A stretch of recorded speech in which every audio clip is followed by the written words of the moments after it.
What's lobby?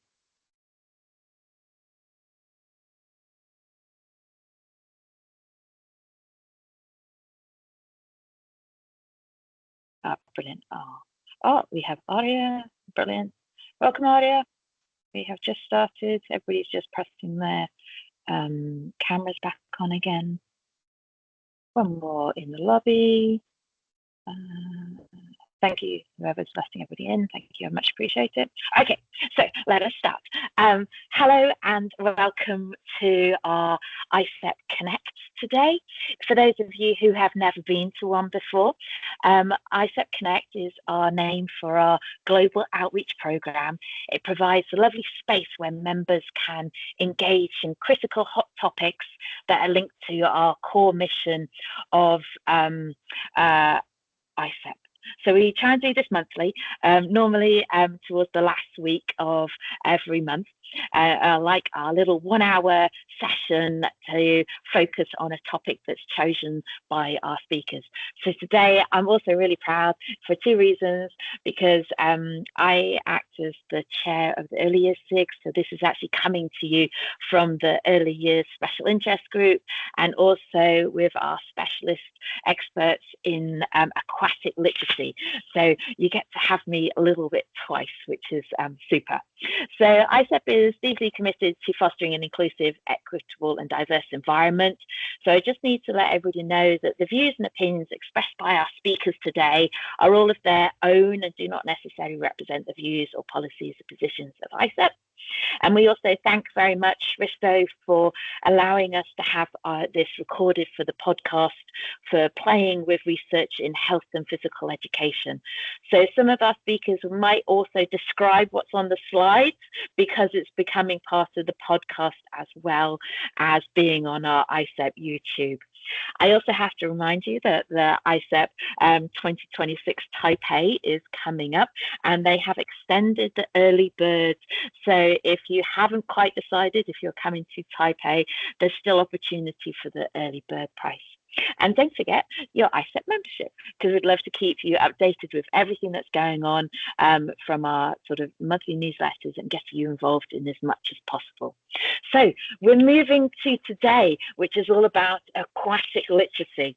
So I'm actually going to pass over to Boris, who's going to host us through what we're going to be doing today. Thank you so much, Boris.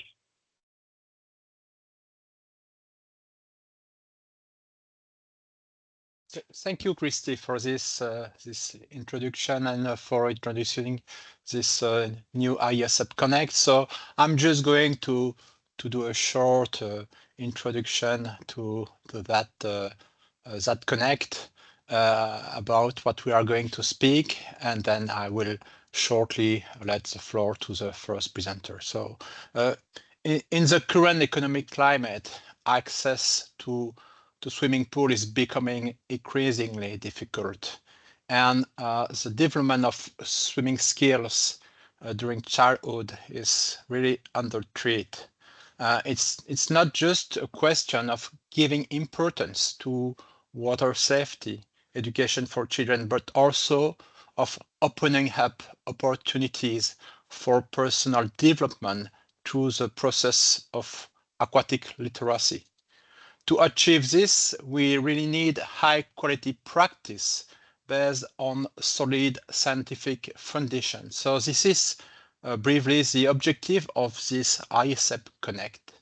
And I'm really happy to be accompanied here by a team of experts who can share their science, but also their practice.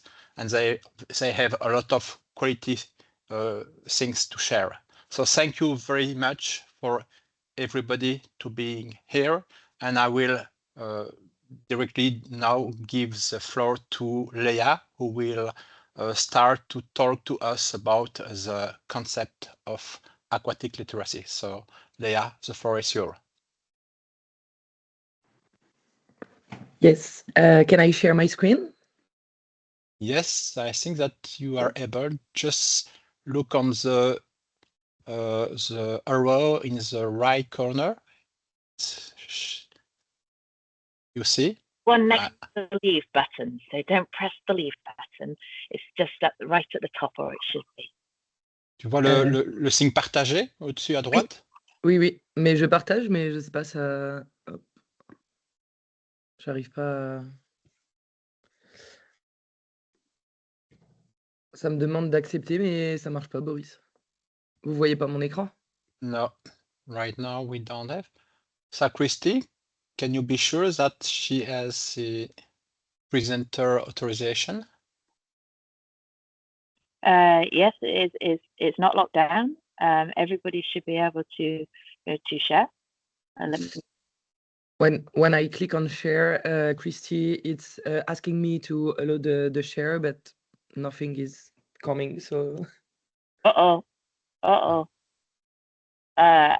am very sorry. We did not lock this down in any way. So you can you see my presentation when I share it? Yes. So yes. I see it's working. I have two options. Either we try to fix that very quickly, or maybe we can move to the next presentation in order maybe to change the order. What do you prefer to do? I don't know. Boris, tu as juste cliqué sur partager en haut à droite? Oui, et puis après, il y a un onglet qui s'ouvre avec écran ou fenêtre. Et là, je peux te montrer hein, si je partage ici mon écran. Est-ce que vous voyez là ici? Tu vois là ici, Ouais. quand je suis dans cette situation-là, je vais là dans l'onglet. Ah ben non, forcément, si j'arrête, tu ne le vois pas.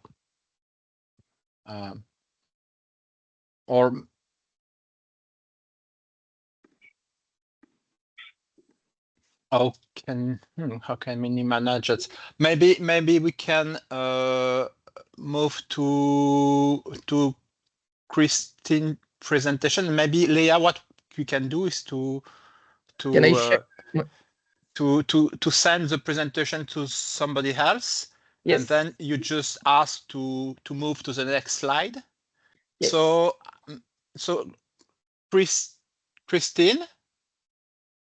Yes. Okay, Can you hear me? it's right. It's working. So I have Kristine presentation now. Yes, you can see the slides. Yes. Can you start? So we change the order. We have to improvise, of course. But if you agree, we can start with you, and then after Leah, maybe you can send to me or to Kristy your presentation, and we try to find a solution. Okay, so Kristine, so the floor is yours. So... Yes, I only have to click the right button to change from slide. I will use this one because okay, let's start. It's working, perfect. Yes, welcome everyone. I was wondering together with Bob, because the inspiration of this part is the cooperation with Bob Stallman. I want you to close your eyes for 15 seconds. That's not a lot. Close your eyes and think about one of the feelings you have when you're in the water. Okay, you can open your eyes again, depending, of course, on the examples, on how you touch the water, you feel the water. It can be smelling, it can hear something or hear nothing. So we know, of course, that a lot of senses are involved when we learn people to swim. So it's not only on perception when you're to recreate yourself. We are thinking now, what kind of senses do we need? And of course, the touch, and we will see it on the next slide. The touch is very popular because in competitive swimming, it was one of the senses that was focused the most. But we will look today to the young children, to the learning process. And in that case, we will need them all. So as I said before, it was based on, sorry, but there is a virus coming in all the time. I don't know. Can you still hear me? Yes. So it's about the text that I made together with Bob on Feel for the Water, What Is It Really? And of course, sorry, I click here too early. Yeah. Yes, so what I said is sometimes it's the narrow meaning. Of course, it's also very important to have with your hands a sense of touch and to see how you can feel the pressure to do the sculling, to do the propulsion. That's a very important sense, but it's much more than that. Today, we will look to a broader meaning of feel for the water. In the triangle that you all recognize, I think, that was inspired by Newell, with the individual, with a lot of different aspects to take into account, the tasks we teach, the tasks we do, the activities we do in the water, and of course also the environment. So we don't look to the narrow meaning of feel for the water. In our language, in the Flemish language, it is watergevoel. So I can imagine you can translate it in your own language, but watergevoel is synonym in our swimming world with the hands and also the arms and legs and feet to do the propulsion. And I underscored here, for those who listen only, it can be taught to everyone. It's not only for competitive swimmers. It's an experience in different ways, in different degrees of experience for very young children, for children with a little bit more experience because they visited the water a lot. And we wanted to focus in that article on proprioceptively. So it's much more, it's to improve your attention to every information that comes when you are in the process of learning to swim. And in that sense, it's important for aquatic practitioners to recognize, feel for the water in the broad sense, and to understand how it works. So hydrostatic and hydrodynamic forces, to understand all these principles and have the knowledge when you teach swimming. And to use, of course, and to apply in your lessons what can be used. And Boris, you have to cut down if I go too far, but I still have 3 slides to share with you. So in that article, Feel for the Water, we want to delve you more deeply into the meaning of that concept. It's broader than only your hands. It's an involvement of all senses other than only the touch. And of course, taking into account the elements, individuals, tasks, and environment. So in that article, we linked with the essential qualities, with all the possible skills you can do in water, but also with the broader aspects of water competence, or like Leah will explain later on, with aquatic literacy. So for example, to be aware that being in open water, I have to, the virus is changing all the time. So it's important to introduce it. Yesterday, I tried a little bit to ask Copilot, can you draw, feel for the water, make for me a drawing? And as you can see, and for those who listen, the funny thing is the lady, her head is above the water and her hands are above the water. So that it's in fact, AI doesn't understand nothing about feel for the water, because it's better to have your head in the water and of course also that touch with your hands. Then I said, oh, please explain me, how do we tell the children what is feel for the water? And the most important element that I learned from AI was, it's like becoming a friend with the water. In my second slide, I want to share with you if there are ideas to put more in practice with young children to get them the feeling for the water, using more visualizations, that they have the combination of information, how the body works in that water, what they can use to do turnings, to do the breathing. With very good visualizations, we can help them. And of course, combined with, for example, using analogy learning with animals.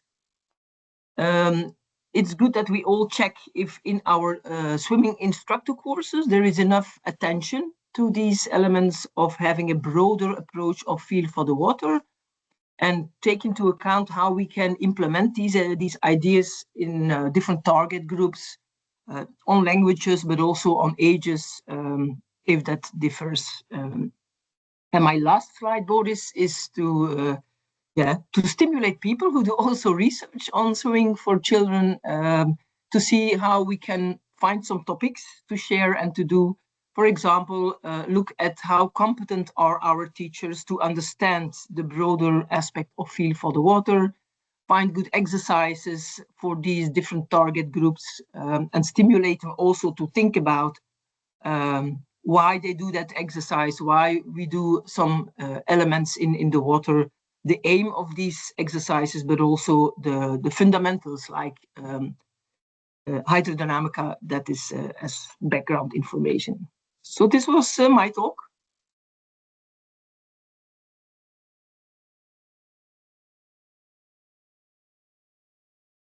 Okay, thank you very much, Kristine, for this very original and interesting presentation. I really like the way you present your point of view with the importance of the sense and developing sensitivity and experience in the water. Very nice. So it's thanks to Bob Stallman, who inspires all people. yeah, it's good. So it's also very important to have Bob here in the session. Maybe we will have some comment after all the presentation. So we will save all the questions for the end of all the different presentation. So do we have find a solution for Leah or not? Boris, I sent you my presentation in PDF by email, and to Kristy also. Okay, Kristy, do you get it? Because I didn't check already. A few seconds ago, I didn't edit. Okay. Kristy, do you? No, I hasn't come through yet. Do you want me to present whilst you load up Liège? I didn't get the presentation. Sorry, Leah. So, Kristy, do you receive it? No, I didn't get it either. So maybe it's still coming. So should I do my presentation whilst we are waiting? Yes, please. Okay. So I'm just switching to find my picture. Mine is just one picture. Should be able to see it on the screen. Now, I'm hoping that you are seeing my picture. So what I want to just talk about is I've been looking at how we can maximize movement and looking at it from a stakeholder's point of view. So those who are in charge of the swimming pools and the swimming environments. So I wanted to start with a statistic that might shape how we think about aquatic literacy, in the sense that from current data from Swim England, neurodiverse learners are often active for only 20% of the swimming lesson. So from a stakeholder's point of view, in terms of trying to get inclusive experiences to maximize movement, we really need to think about what are we doing that could help them actually engage in the swimming pool, and as Kristine says, getting them to actually have a feel for the water. So what I'm sharing on my picture is that often aquatic literacy spends quite a lot of time on technique, but what we're saying for our neurodiverse learners is that actually we still need to spend much more time getting that sensory regulation, spending time feeling the water, getting that perceptual awareness, and getting them to feel one with the water, so that they become much less anxious to actually enter the swimming pool, and that this is then where our physical literacy reduces. So the big issue with our children with neurodiverse when it comes to thinking about the swimming pool is the echo chamber. So the echoing acoustics, the chlorine intensity, the temperature contrast, the proximity of just other people being in the swimming pool, and their unpredictability in terms of splashing. So for some, this can be really overwhelming. This is then when they withdraw, they hesitate, and then they don't want to participate. So often this is just coming from our environmental mismatch. So if they're designed for much more variability, this might actually help widen our participation. So we need to think not about how do our neurodiverse children cope with swimming, but actually how do we design our swimming environments to then maximize aquatic literacy for every learner. So we've been thinking about this from two ways. So my first little picture is all about the ADAPT model. So this is where we are thinking about the letters of ADAPT. So we have A for area, and we think about our physical aquatic space. So how am I using the space? Who is in the space? How many people do I have in the space? How am I using the space? The next is D for our adaptation. So how are we differentiating our instructions and our style and the way we're communicating? So maybe that I need to be really nice and quiet with some, I need to be really clear and dynamic with others so that the instructions are clear. Personalities is important. So how do I group them? How do I think about their social dynamics? How do I think about them being able to cope with other people? T is our next one about tools, so the equipment and the sensory supports that might be useful. So we've been trialing tinted goggles and noise cancelling earplugs, which often are sometimes banned in swimming pools, but actually these can really help in terms of space and understanding. We also then have our distinctive calm zones. So somewhere that actually our participants can go and self-regulate and have a moment to actually be nice and calm and use it, but also for parents to understand this is what they're doing, this is what we're improving, this is how we're helping them come back into the lesson. The other way that we've been looking at it in terms of stakeholders is using the universal design of learning. So thinking about it from two different ways. So how we're representing, so the flexible options for how our learners receive information, and then the action. So how are we actually getting them to choose their water depth, to listen to their voices, to ensure that I have predictable entry and exit routines. And then, as Kristine says before, about using visual cards on the poolside. So using these cartoons and visual pictures and our pictorial scale for them to actually understand how they're doing it. So therefore, we're just prioritizing experience before technique, implementing strategic environmental adjustments, and then this is going to ultimately, we hope, bridge this 20% participation gap that we have. So we're targeting, and we should be able to see them being able to be more active as they're going. So basically what I'm saying is that aquatic literacy is for everybody, and we've been looking at it just from this particular neurodiverse lens. And if we use it, it builds not just safety, repetition, belonging, but embodies success. If we redesign the swimming environments, we're going to be able to get them to be moving 60, 70, 80% of the time to then help improve inclusion. We're going to build confident, capable, water literate young people, not swimmers who can complete a distance, but individuals who feel competent, calm, and connected, which is going to be our true measure of aquatic literacy. Thank you so much for listening.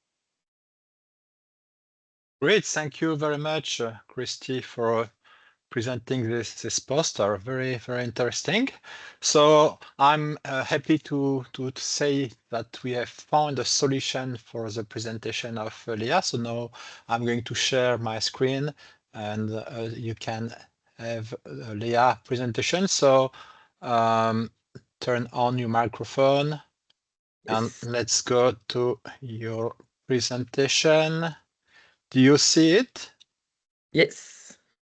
So just tell me when I have to move to the next slide.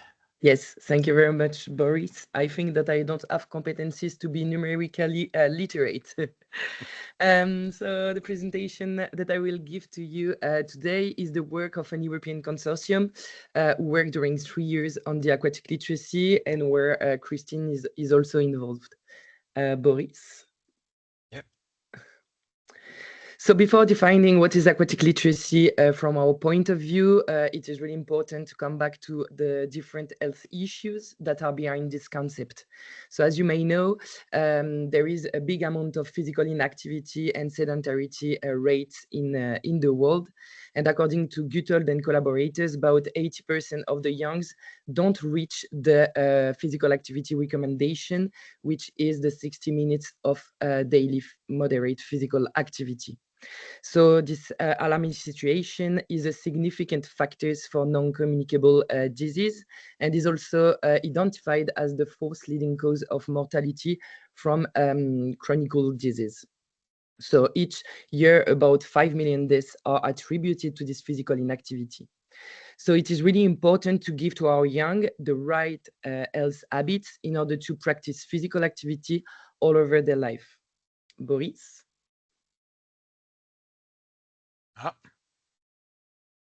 Yes. Okay, thanks. Among the wide range of environment where people can practice physical activity, the water can provide a varied playground to address physical inactivity issue. Among these activities, this environment, the water can be really rich, where people can practice, for example, surfing, swimming, water polo, and all other activities. And studies have shown that these activities can have a lot of benefits for the physical, mental, and social health, even better than some land-based activities. However, Boris, please. Engaging in the aquatic environment without having the basic aquatic skills can sometimes lead to tragic accidents. Each year, about 400,000 of people are dying after a drowning. And according to the demographical patterns of this accident, we can see that the population, one of the population the most at risk are the children under 40 years old. And most of the accidents happened in open water. Boris? Thus, considering this two health issue of physical inactivity and drowning, we are now facing a dual aquatic challenge. How can we simultaneously inspire young people to engage in the aquatic activities while protecting them from the risk of drowning? Boris? So to help educators and institutions and politics to promote the safe aquatic education sustainably, we need a theoretical framework. From the field of physical activity, there is a relevant concept, the concept of physical literacy, that is emerging in the literature. This concept is defined as all the physical, the psychological, the social, and the cognitive competence that an individual should earn and need to use in order to practice physical activity in various environments. And this practice of various environments can give some benefits to them for their mental, physical, and health issue. Boris? And concerning the safe engagement in the water, there is some researchers such as Stallman, which is here, Bob, who defined the competencies that an individual should earn in order to evolve safely in the aquatic environment. Boris?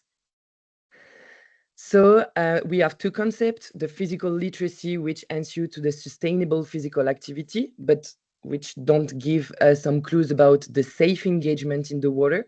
And we have another concept which gives some elements regarding the safe engagement in the aquatic activities, but nothing is given to say that this engagement will be sustainable in the long term.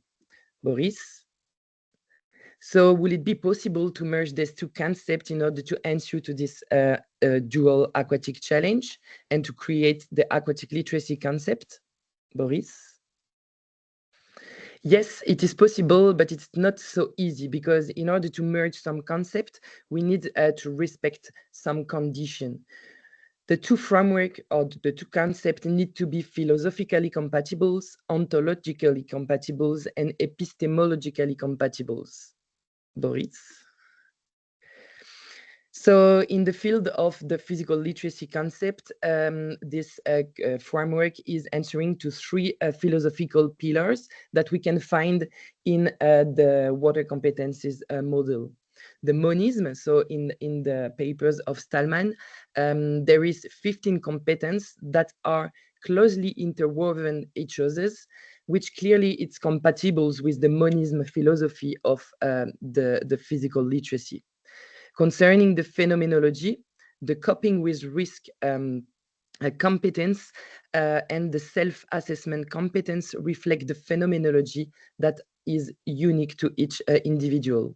And concerning the existentialism, acting and reacting in an environment shows the different affordances that can be related to the Gibson concept.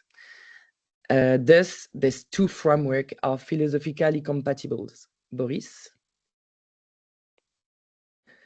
Concerning the ontology, the two frameworks are answering to what exists in the world and can give us some knowledge.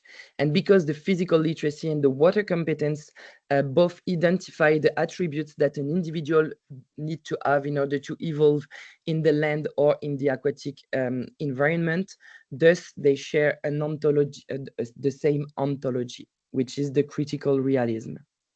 And Boris?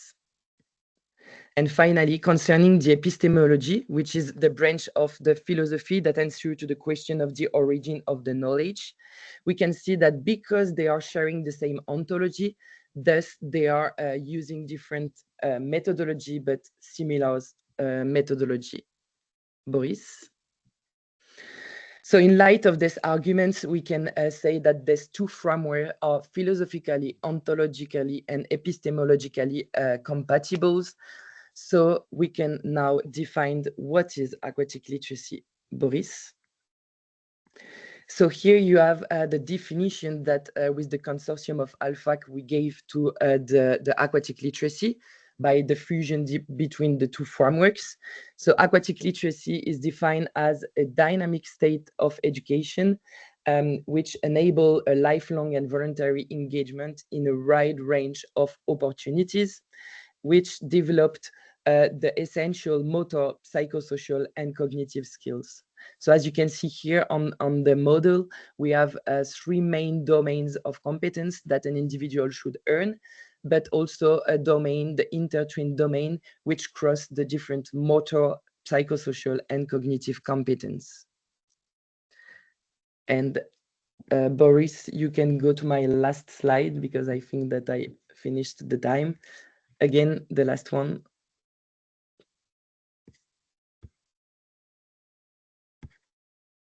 The last one, please, Boris. Okay, no. Don't worry, we have. So thank you very much for your attention. Okay, thank you. Thank you. I'm going to stop the sharing of your slides. Thank you very much, Leah, for this presentation. No, you don't have to run because we have some shorter presentation just before, so we had a little more time, so no worries about that. But anyway, thank you very much for this very theoretical and epistemological presentation of the physical literacy concept. It's a very original, interesting, important presentations that you have done here. So thank you for that. So I'm the last presenter of this AIESEPConnect, so I'm going to share my own slide presentation. Wait a few minutes. Here is. Do you see it? Yes. Yes, thank you. So I'm going to present you a very practical and original method that we have developed at the University of Liège with Seriki in order to develop water competence in preschool children. So the starting point is that developing water competence from 3 to 6-year-old children may be very challenging, especially in the scholar context. We have to face and to manage different and regular problems, such as large groups of children that can reach more than 10, 20, and sometimes 30 children at the same time. We have to manage children of different significant level of water competence, and to improve their water competence. For that, we need children to be engaged in stimulating water activities, so that they need to have a high engagement time, which is not very easy. Of course, safety needs to be ensured of swimming pools which are not necessarily suitable and accessible. So a very good pedagogical approach may be useful to solve these different issues. The Seriki approach is largely based on transforming the environment in order to promote learning and this rely on the different theory, and especially on the Gibson theory of affordance, and also on the newest theory of constraints, which has been already presented by Kristine, and according to which motor behavior emerge from the interaction between the individual, the task, and the environment constraints. So it means that small and large equipments may be very important to induce learning behavior, and it is the case also in the swimming pool. So by example, floating device, weighting objects, are very important to induce a lot of aquatic skills and experience, such as floating, propulsion, immersion, vision, balance, etc. Large equipment, such as the one we see on these pictures, may also be very useful, especially with the youngest children, to experience the particularities of playing and moving in the water. It helps a lot. One very efficient and original equipment that we use for years now is the net. It's very useful to help children to enter in the water progressively, and very quickly they understand in the net that if they stand up, by example, the net is going down and they are losing balance. So they feel that in the water, standing up is not the best position if you want to move, if you want to have some locomotion, especially when you don't have feet. It helps to understand that in the water we have to adopt a horizontal position to improve the balance and to help for propulsion, and to reverse the propulsion between the hands and the feet and the legs. So the net is the place in which we can do a lot of exercise for children development of water competence, and where they experience a lot of things about what playing water is. So we put all this equipment together with an appropriate pedagogy in order to develop the Seriki aquatic circuit you can see on the slide. It has the net on the corner, you can see it. We use pools to help children circulate in the circuit, floating mats like Iceland that can be used to stand up, to jump in the water, by example, or just to rest. We have also cages, we have slides and other small equipments that we can put in the water to stimulate all water competencies. In this circuit, we can have more than 30 children playing at the same time, and they are playing and learning at the same time, which is a quite high rate of engagement. From a pedagogical point of view, we use the concept of guided discovery in order to bring children into, maybe the zone of proximal development. So this pedagogy is quite efficient, and we have done some research by comparing this approach with a more traditional one, and we can see that we have very effective results. Different circulation in the circuit are possible according to children level and age. By example, you can see in yellow the main circulation, and which is in the net, and we have also, according to the level of the children, different possibilities for going further in their development. So when children are comfortable with a level, with some circulation, we invite them to go further and maybe to discover the next possibility of circulation. You can see here the possibility of circulation for the intermediate level, which correspond mostly from children from 4 to 6 years old in our case.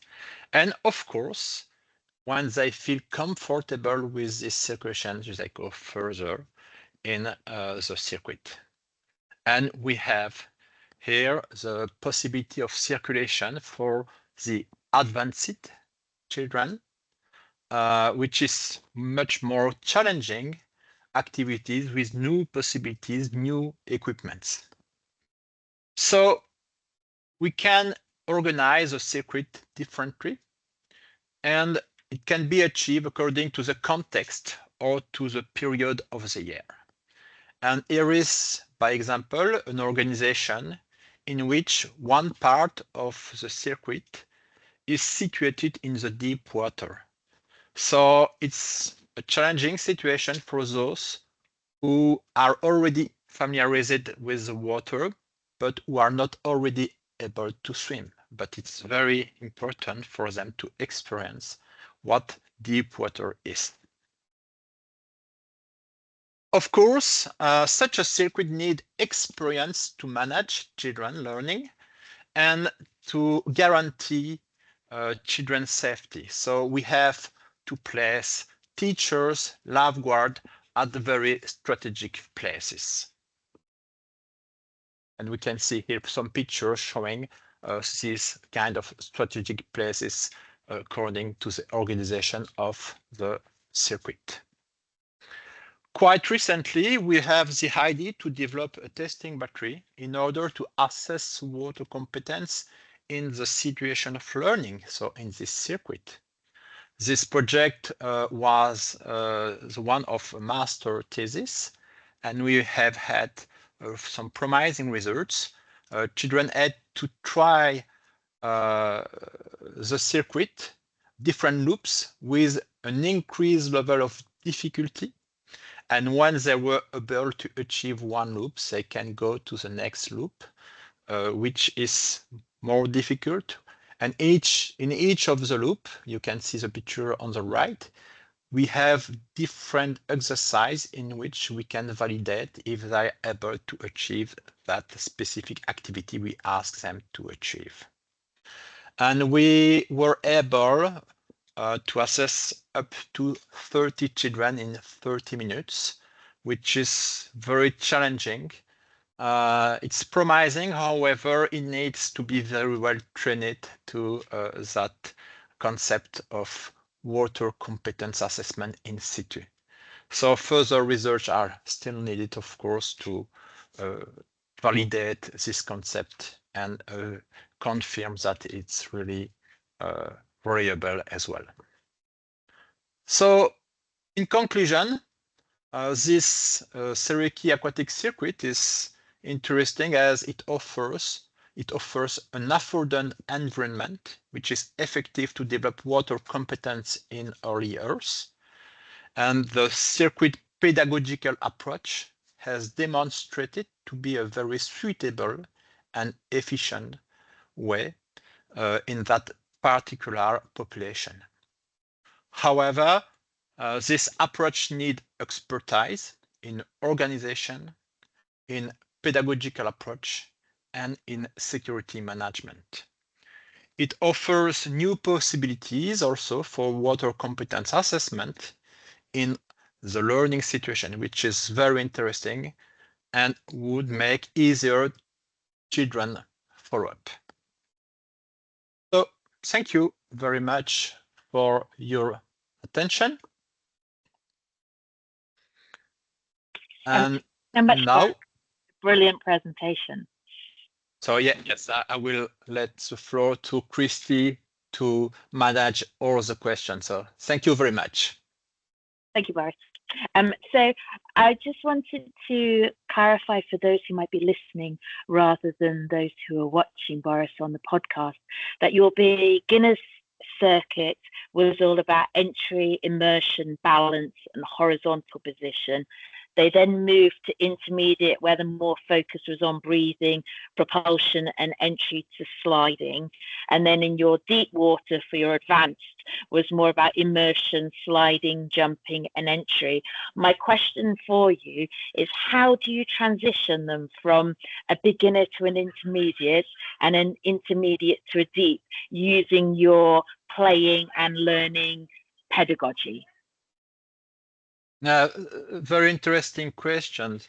In fact, children are just playing in the circuit, and the teacher know very well how they progress. And when they see that the children is ready to move forward, they just invite the child to move forward to see. Sometimes we have very young children, maybe 3 years old, that they're very easy, feel comfortable, and they understand how it works with water, and they make very quick progress. So we have no strict rules. We just adapt to children abilities and invite them to go in places to play with equipment in which we know that they will have new experience, new developments. Yes, and one challenging is the deep water, because some children are quite frightened with deep water, so sometimes they don't want to. But we try to invite them to come and to follow one teacher. And in most of the cases, it's very successful. We have one of these teachers, Anne Delvaux. She's here. She's attending this presentation, and she's doing a very brilliant work on that. Yeah, she's not comfortable with English, so I'm very happy to see that she does the effort to attend the session. But yes, so it's first a question of knowing how children progress in their water familiarization, and then to invite them, not to force, to invite them to go further. They need to feel comfortable to have the feeling that they play. So it's quite fluent, and no strict rules about it. Brilliant. And one more question for you, Boris, as you had some wonderful pictures of the net going diagonally across the your swimming pool. How did you decide that a net was going to be your equipment to use? It seems to be a wonderful thing that is used for your propulsion and your horizontal and your standing up and body position and breathing. But how did you decide that the net was the right thing? Oh, so it's very interesting question, because I really love this equipment, and it's my pleasure to announce that the man who had that brilliant idea, it's just the husband of Anne, which is here. And so his name is Guy. He was assistant at the university 30 years ago. And when they had the idea to develop a circuit, they just think about what can be stimulating and what can we put in that, and they find a net in a place that was not used, and he had just said, oh, let's try and put it in that corner and let's see how it works. And they just understand that it was a brilliant idea. Yeah, so we use this now for more than 20 years, 30 years, and it's a master's place in our circuit, yes. And for the youngest children, this is very, very interesting because we don't have to explain them a lot of things. They just understand what happens in the water. And the fact that the floor is not hard, it's also very important because they can, yeah, they don't use to have that, because in most of the other shallow water swimming pools, they have their feet on a hard floor. So it's different. It's very interesting. Brilliant. I'm going to switch to Kristine whilst we see if anybody else has any questions. Kristine, you gave us a wonderful example of how we can feel for the water through using analogy learning with animals. I just wondered if you could give us all an example of how we could do that so that we fully understood what you meant by analogy learning with animals. Mm-hmm. Thanks for your question, Kristy. I don't know if I know every animal in English, but I do my best. One of the examples is, of course, the propulsion, like a dolphin.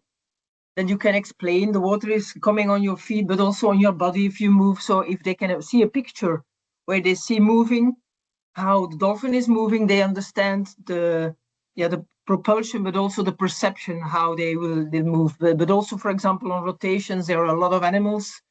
The beaver, I don't know in English, a beaver? Yeah? Yeah. They turn around from on their back and on their front, and so if you can compare also like how, for example, the fins of some of the animals are closed, if they swim with the fingers open, you can also compare and say, okay, look at these animals, how do they progress, how do they feel the water? Lovely. So these are some of the examples. Real visual image of how we're doing that. It's really great. In the chat has just come up. I'm pressing my button. My chat it alerted me. Aria is kindly saying, I want to congratulate you to take the senses on the loop. We really should remember how important the role they have. It is too often that we ignore senses and the senses role and remember those only when children start to explain why they do not like something or do not want to do something. Typically, the explanation is based on negative sensations. So the way in which you're turning it into a positive sensation is just wonderful, Kristine. Thank you so much for that. Can I give another example on the senses of sound? Some people say, I don't like swimming pools because there is so much sound, but if you are aware of being under the water, you don't have the sound anymore. So it can also depend on how experienced you are to change in the level of above the water and underwater. So senses is so important to get them aware. And your presentation, Kristy, for me also, for these who are oversensitive, it's also for them important to say there are other possibilities to have some less or some more senses. Yeah, I was just thinking very much in particular about how we could listen and focus more on the bubbles under the water and actually help them be less overwhelmed through using your technique of refocusing it in a much more positive rather than it being an overwhelming sensation for them. So it's great. I'm off to do more stuff. Thank you so much for the suggestion. Yeah, I wouldn't wish to think that you were escaping without a question. So you talked about intertwined domains. I just wondered if you wanted another minute on explaining intertwined domains for us a little bit more and how that fits into the aquatic literacy. Thank you very much, Kristy, for this question. And yeah, can you hear me? Yep, just checking you understand.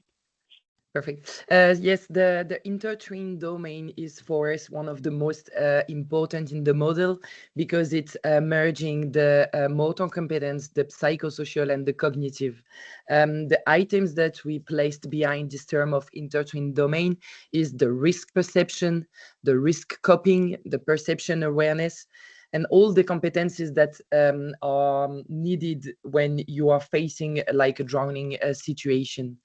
So for this intertrain domain needs some motor competence, as we were speaking from the beginning, like propulsion, gliding, but also needs some perception of the environment and the reaction to some actions.